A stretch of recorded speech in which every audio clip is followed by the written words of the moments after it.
तर मित्रांनो, आपण आता धनंजय भाऊ देशमुख यांच्याशी आपण बातचीत करणार आहोत.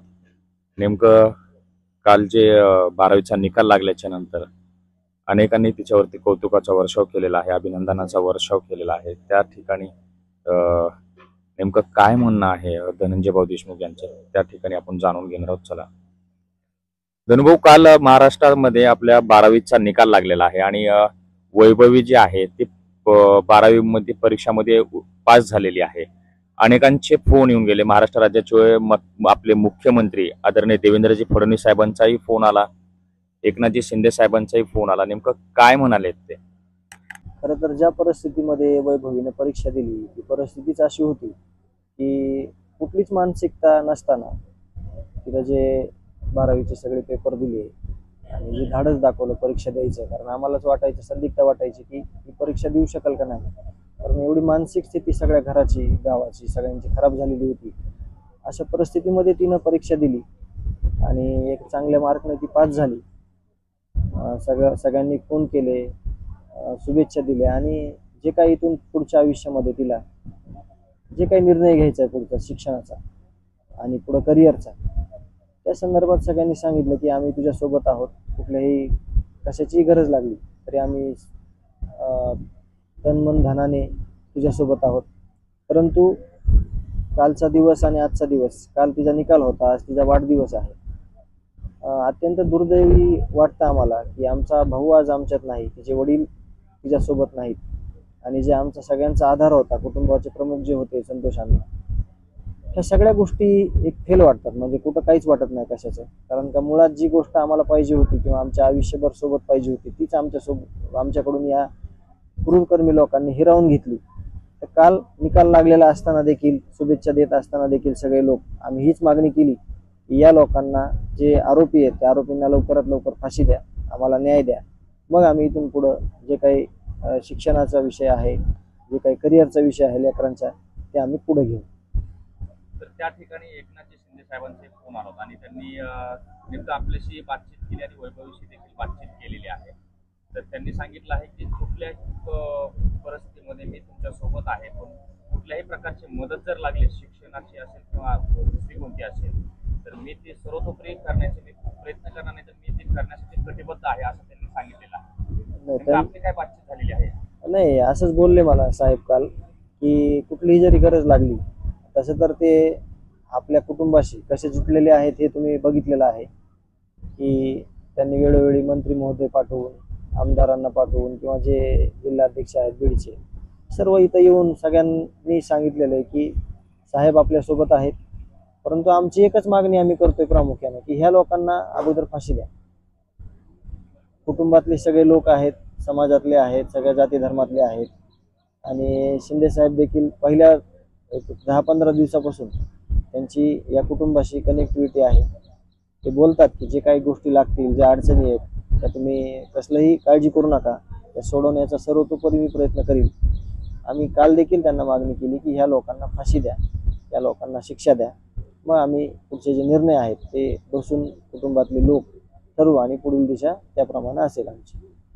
तर काल जसं की संपूर्ण महाराष्ट्राने पाहिलेलं आहे आणि सुप्रियाताई सुळे साहेबांचा म्हणजे मॅडमचा सुद्धा फोन आला होता त्या ठिकाणी आणि त्यांनी सुद्धा वैभवशी बातचीत केलेली आहे.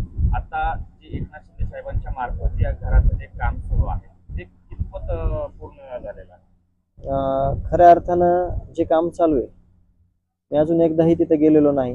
जे गावकरी आहेत किंवा जे वाड्यातले लोक आहेत, ते शिंदे साहेबांचे जे लोक इथं येऊन प्रत्यक्ष काम बघतात किंवा करून घेतात, त्या लोकांचा त्यांचा खूप चांगला समन्वय आहे. ते काम त्यांच्या नियोजनाखाली चालू आहे.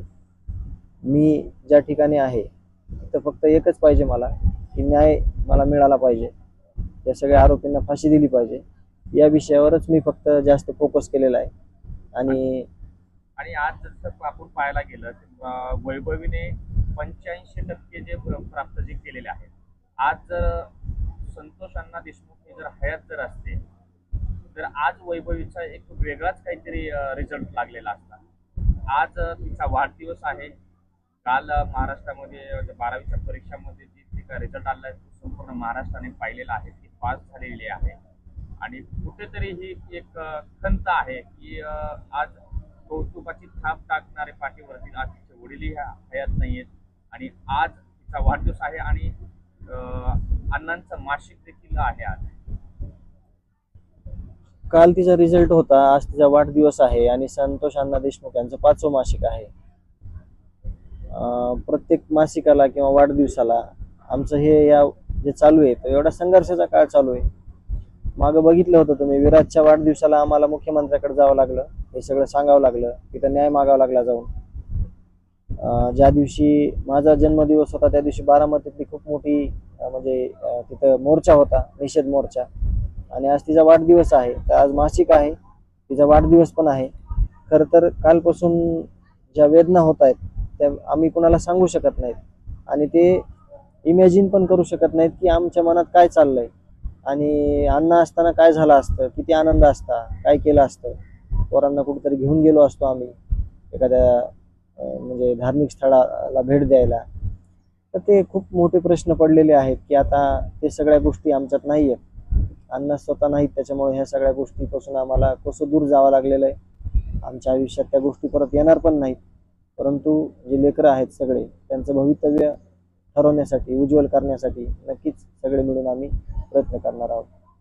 तर आता इथे धनंजय भाऊ विषय असा आहे की आता हे 5 महिने ह्या प्रकरणाला होऊन गेले आहेत, तर पुढची काही दिशा वगैरे काही आपण ठरवलेली आहे का नाही? नाही, आपली आता हे प्रकरण न्यायप्रविष्ट आहे, अजून तपास चालू आहे. एक आरोपी फरार आहे. जे काही बाकीचे आरोपी आहेत ह्या प्रकरणामधले त्या आरोपींची सुद्धा सखोल चौकशी चालू आहे आणि आम्ही त्यासाठी जे आम्हाला करता येईल, कुठं रस्त्यावर उतरायचं असेल, कुठलं आंदोलन करायचं असेल, उपोषण करायचं असेल, त्याला आम्ही म्हणजे तत्पर आहोत. आम्ही कधीही त्या गोष्टी करू आणि आम्ही आमच्या अण्णांना, माझ्या भावाला न्याय घेण्याचा प्रयत्न करू आणि आम्ही तो घेणारच आहोत.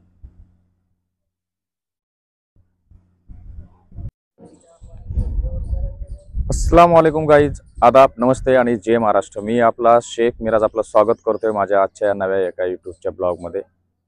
आज बऱ्याच दिवसाच्या नंतर व्हिडिओ बनवण्याचा योगायोग आला आहे आणि तो योगायोग असा आहे की काल 12वीचा परीक्षेचा निकाल लागला आणि मस्साजोगमध्ये जे आपले स्वर्गीय संतोष अण्णा देशमुख जे आहेत त्यांची कन्या वैभवी देशमुख हिने 12वीची परीक्षा दिलेली होती आणि त्या परीक्षेमध्ये ती उत्तीर्ण झालेली आहे आणि त्याच्यामध्ये जे मार्क आहेत ते पाहिल्याच्या नंतर कुठंतरी माणसाला असं वाटतंय की जर आज स्वर्गीय संतोष अण्णा देशमुख जर हे हयात असते तर वैभवीने आणखीन किती मार्क मिळवले असते हे आपल्या सर्वांना महाराष्ट्राला सांगण्याची गरज नाही आहे.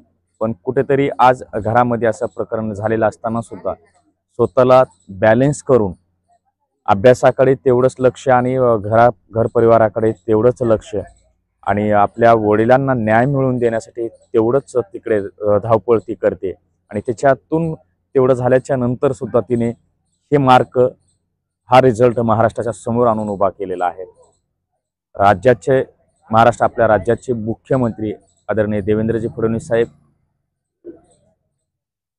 महाराष्ट्राचे उपमुख्यमंत्री आदरणीय एकनाथजी शिंदे साहेब असतील, म्हणजे सर्वतोपरातून महाराष्ट्रात सर्व लोकांनी वैभवीवरती कौतुकाचा वर्षाव केलेला आहे.